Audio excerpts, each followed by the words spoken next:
So today we'll be getting quite a significant update, with maintenance starting at 14 UTC and estimated to end at 17 UTC. And Bard healers may be pretty happy with this change. You can now actually heal pets and other allied NPCs. That is actually superior to most other healers, because their abilities have pretty much been locked out of from healing pets because of mainly being in a trial and the target cap generally being 15. But you can see my heal over time spell can now heal these dummies. I'm not buffed up too much with terrible stats, so that's not healing them for a whole lot. But that point still stands. You're now actually able to heal more targets than any other healer. Now, yeah, that's not a big deal. In some fights, it's good because then you can heal allied striker companions so they won't die as often. But in some fights, you actually want your striker to die more often so that they reset their abilities so that they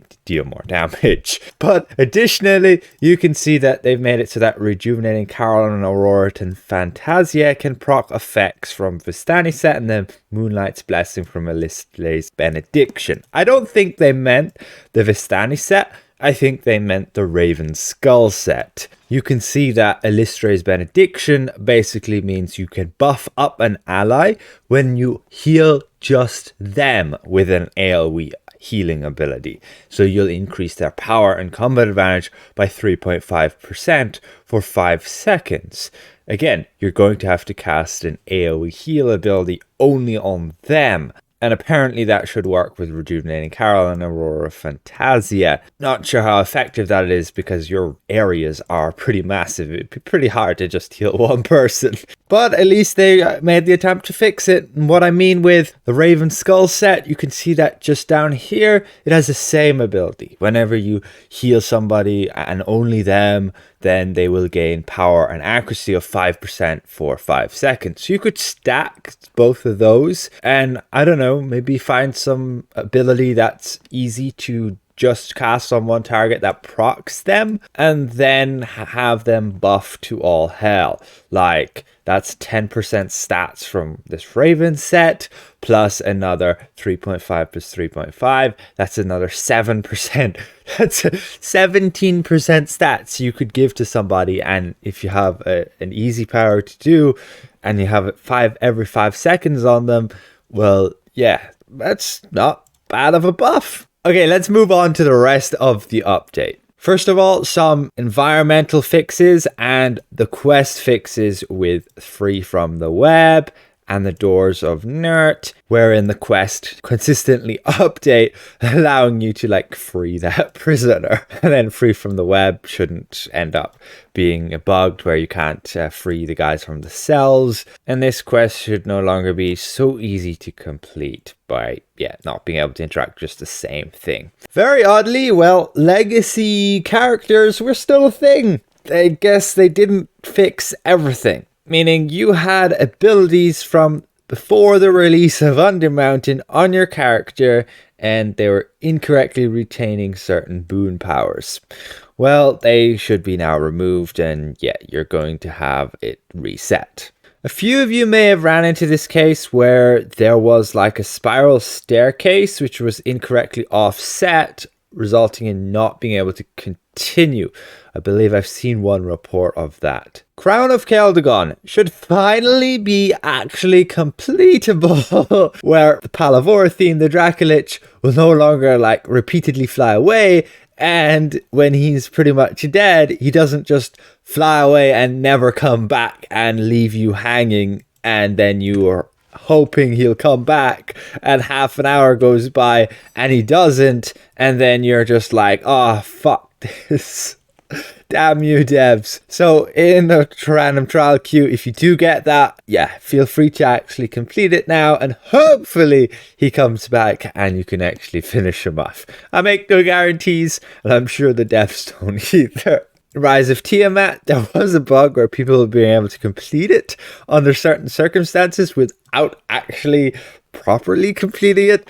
I know I've seen a video out there. It was a bit ridiculous, but I guess, yeah, that's done. And Master Expeditions, well, expeditions in general, Fragment Expeditions, Warden Expeditions included, you should now properly be able to create runes for those, meaning you can have those additional effects and obtain those additional rewards. And then just a tooltip adjustment there, typo. We have a bunch of like shirt and trousers, I believe, here that got some stat changes.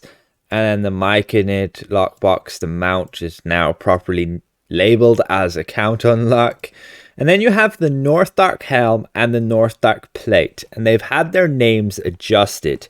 Initially, I thought it was a bit of a weird bug that perhaps it's not really supposed to look like that, but you can see this is the fashion right here. Yes, it makes your character invisible and you're just basically a hollow suit of armor walking around. And from these patch notes, we can discern that it is indeed intended. It's supposed to hide your character's physical appearance. And reading the tooltip, you can see that it's actually supposed to do that. I guess that's just some unique fashion there. This might suit one of you, and hopefully you can update all those colors to make them look pretty sick. Now, unfortunately, the spider key can only be purchased once per day. Too good to be true, guys. I'm sorry, but basically once you got Northdark reaches to 200 campaign progress, you're able to buy the key. I'm on the previous server, so that's bugged and I actually don't have any currency. But you could buy the key infinitely. And so if you farmed enough currency, you're able to get like 10, 20, 30 of these keys in one day, allowing you to farm that dungeon that day multiple times and all the time open that premium chest, air quotes, since you could use legendary dragon keys as the same result to open the chest. So I guess they were losing a bit of zen by doing so. Yes, it was an exploit, and well, you can still make use of it before the patch actually comes out. Wink, wink, nudge, nudge. But you still got to put the work in to get the key, so I don't really see why it's a big deal. And personally, those keys should just be infinitely buyable. I think it's ridiculous that you can only get one per day, but sure, free to play game, and they want to push you to buy legendary dragon keys with Zen. Just an update to the gear that gave a movement speed buff that should now actually properly state that it's only going to work within the Northdark reaches. With the rewards in Master Temple of the Spider, you should no longer get like extra drops of those different gems when defeating enemies. Again, another sad part, and additionally, you should no longer obtain extra Northdark fungal spores when you kill those mini bosses while within a party. Again, another unfortunate thing, but yeah, I guess it was never intended to gain extra. Otherwise, just some updates to user interface where you have companion power icons not properly matching, and yeah, I ran into that bug and it was pretty annoying. Basically, you would search a companion power and intend to go and equip it. Like, for example, if I want my golden cat ability here and I double click that, it now actually equips my golden cat rather than just equipping something else random. You may have ran into that as well, and it was a bit annoying. You may have ran into an issue, which I've done as well, where you weren't able to switch to an actual loadout that had both the Forger's Box and Chain of Scales equipped, and that was a bit frustrating. I know with my Paladin I had both of those equipped and I wasn't able to switch to the loadout which had both of them on. They've actually made it very nice so that you can now apply to all loadouts on belt items. I had not noticed that, but that's definitely a big quality of life improvement. For example, if I were to use my Forger's Box on one loadout, like for example on my DPS, let's say I don't have the Forger's Box equipped, I put, let's say, another Stone of Health there, and then I was to go switch back to, let's say, my healer and use the Forger's Box, I'm now not able to switch to that DPS character because you can see on cannot unequip this item while it's on cooldown. So I could just go and click apply item to all loadouts and then go and switch to that loadout. And ta-da, it works. Excellent. That was very nice to see them add that. And I hadn't actually realized it. And with running into this bug, then they had actually said on the forums that that was the fix for that. But now it should get properly fixed. And yeah, that's about it, guys, for the update.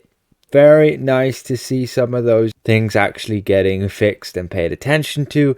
Yes, I know there are so many other bugs in the game, so many other things they need fixing, and well, yeah, there's only a certain amount, I guess, the devs can really put into fixing things. They have to just continue making new content as well, as that's generally, I guess, what keeps the game ticking. So there's a balance. There's a balance between fixing bugs and making new content, and they only have so much of a budget, unfortunately.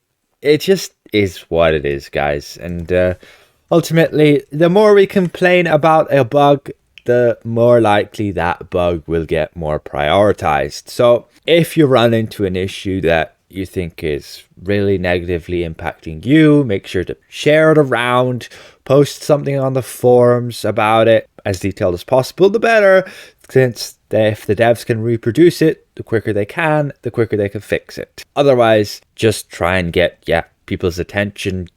Make sure they give like a like or something on the forum post. I personally don't know if that does anything, but yeah, every little helps. So yep, today's patch definitely going to make the Bard Healer a little bit more appealing, and you may be seeing that you'll get a bit more healing on that healing board, because you can now heal all of the active companions versus all the other healers not being able to do so. Special thank you to all these channel members again for helping me keep my channel going. And if I presented this well, consider leaving the video a like. And if you're new around here, consider subscribing. Well, see you guys around. Goodbye for now. Damn, I want to get back into playing my Bard Healer. Everybody just wants me on DPS though, which is a bit annoying. We'll get there at some point, probably in Demogorgon.